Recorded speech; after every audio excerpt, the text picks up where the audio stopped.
right now on 5 on Your Side at 10. Helping the homeless with temporary jobs. That sounds like a great program. I think it's a creative idea. How this program will also clean up the streets of St. Louis. The show must go on at the largest outdoor theater in the country, even in the middle of a heat wave. How the Muny keeps actors and fans safe in these hot temperatures. The heat is here to stay, so is the humidity, plus our timeout when we may see a pop-up storm.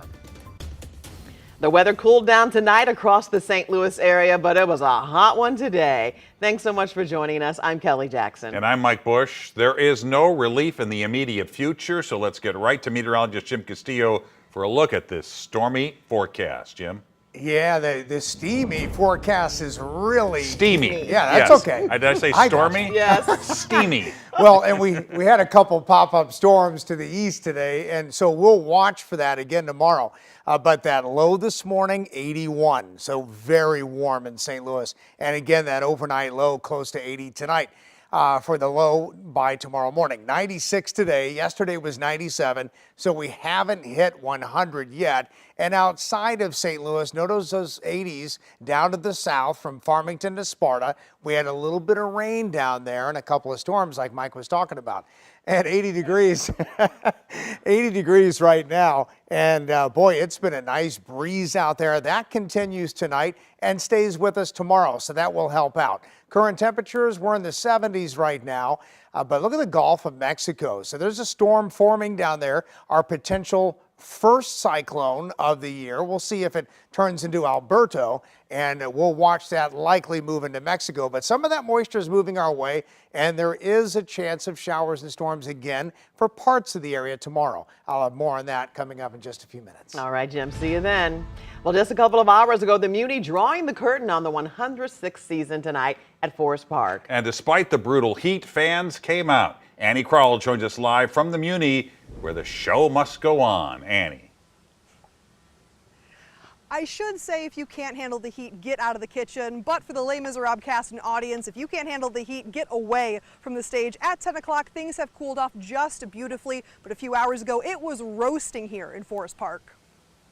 For opening night at the Muny, it was a hot one, which is not the best backdrop for the stage adaptation of Victor Hugo's 1862 novel Les Misérables and its historically accurate wardrobe, according to the Muny's Associate Artistic Director, Michael Baxter. They will be in full garb, but we do keep in mind if it is a wool-based or wool-looking costume that it is breathable for our artists because, as you understand, it is all outdoors. Besides giving actors ice packs and constant water backstage, fans are also used to keep them cool. Fans also help keep people in the audience safer while watching the show. So I always think about them and all of their costumes and like the makeup and sweating, and so just hope they stay hydrated. Just a few hours before the show, people were trying to stay cool and safe in the Forest Park heat. Lauren Storm, who calls Tower Grove South home, said if you know what you're doing as a Missouri native, the views are worth it. It's really good. Like, I'm so grateful for these friends and grateful to be in a city where there are so many options of fun places to go and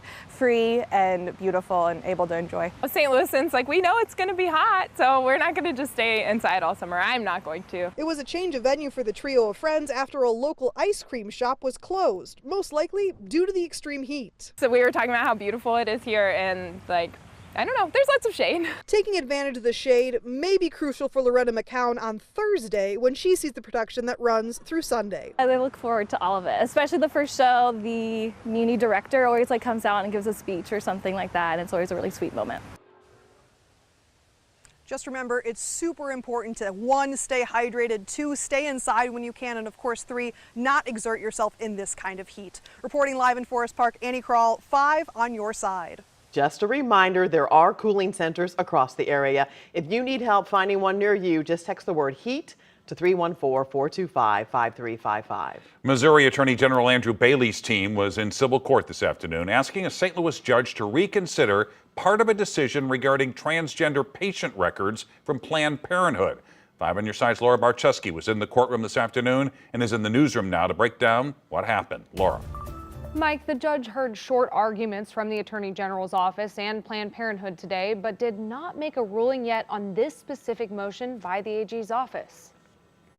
On Monday, Attorney General Andrew Bailey's office asked a St. Louis civil court judge to revise part of a decision made in their case to obtain medical records of transgender patients at Planned Parenthood, specifically minors. Planned Parenthood does not treat anyone under the age of 16. Not only asking for records, but asking for detailed information, including personal identifying information of folks who need life-affirming health care and who have had life-affirming health care from Planned Parenthood health centers. A different judge said in that previous decision in April that they could not order providers like Planned Parenthood to turn over certain records because they're protected by HIPAA laws. One of the things we also wanted to make clear to the court today is that patients should have a say in this matter, and that the court should afford them an opportunity to be heard and object if they oppose the Attorney General's overreach.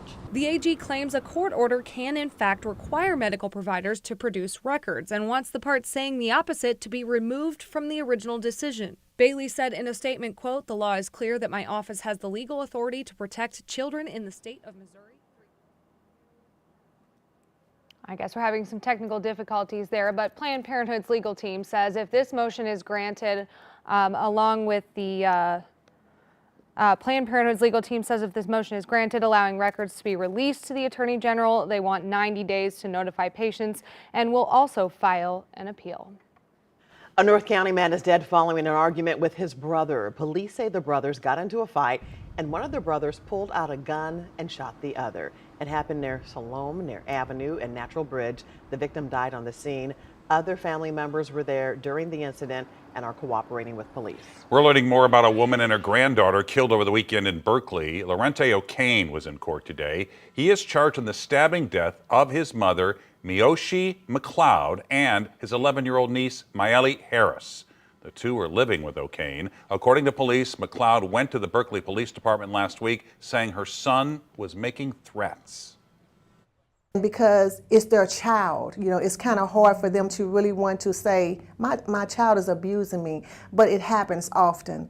And so we want them to know abuse is abuse.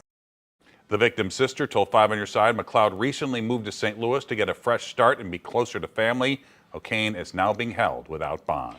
It started with a stolen Mercedes and ended with Maplewood police firing shots at 3 juvenile suspects who are now in custody. Police spotted the stolen car behind a Maplewood apartment complex. When officers approached the vehicle, the car sped toward them.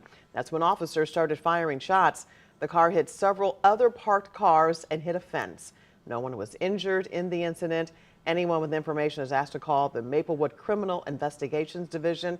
That number, 314-646-3617. Just days after the city of St. Louis settled a lawsuit over the earnings tax for remote workers, Mayor Tashara Jones is looking for ways to raise money. Mayor Jones signed a 4-page executive order forming the Long-Term Revenue Advisory Council. This comes as the city tax collector is setting aside $26 million to pay refunds over the next 90 days to people who work remotely outside city limits since before the pandemic. Now she will appoint a 12-person board to find ways to replace that lost revenue in future budgets. She wants her appointees to seek implementable long-term revenue strategies, and she contemplates ways to do that without disproportionately burdening residents with lower incomes. Political editor Mark Maxwell asked if this means taxes will be raised. The city's earnings tax is only 1%. We want you to continue that contribution. That's why I am announcing the formation of the city's first long-term revenue advisory council. It sounds like you're suggesting that you're open to raising taxes to replace this revenue hole? No, you're putting words in my mouth, Well, Mark. you're creating a panel. I am saying that we want to make sure that people enjoy living in the city and enjoy all of the amenities that that 1% tax contributes to. The council will meet monthly and will make recommendations for the long-term sustainability of our city's revenue within 6 months. The city of St. Louis wants to help its homeless by putting them to work. It's all part of a new program city officials hope to give the green light to in October. 5 on Your Side's Robert Townsend spent the day getting reaction, and he's live downtown. Robert. Mike, today I talked to a longtime homeless advocate and a woman who knows what it's like to live on the streets. Both say they believe this program is a step in the right direction.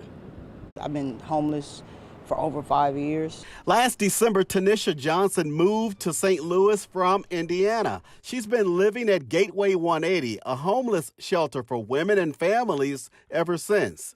I came here and these services helped me get off the streets of St. Louis because I was stranded here.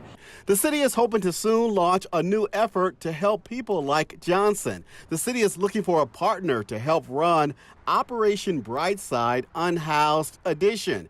It would offer temporary jobs to people who live on the streets or in one of the city's 14 shelters. That's going to be a great advantage for people. The jobs would include picking up trash, cutting grass, and working on other public projects. Under the plan, the city's St. Louis Agency on Training and Employment, or SLATE, would provide the unhoused with a daily stipend, case management, and wraparound services, as well as support services to adults who are 18 years old and up. Mental health services as well, because we see that there is a need to be able to give an opportunity to individuals that are unhoused and that may be, down on their luck. The $450,000 project is being funded by the American Rescue Plan Act. Once a selection committee approves a partner, the one-year program would start on October 1st and run through September 30th of next year.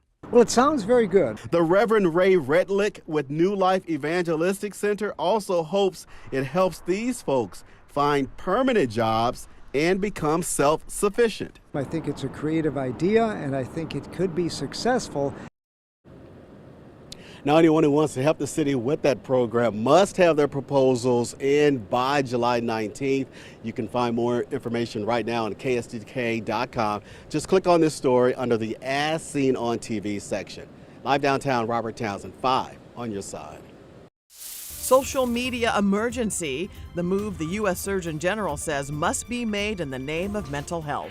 A warning, every year children are mistakenly left in hot cars. Their bodies can heat up 3 to 5 times faster than in adults. The advice Consumer Reports has for all parents that could save lives.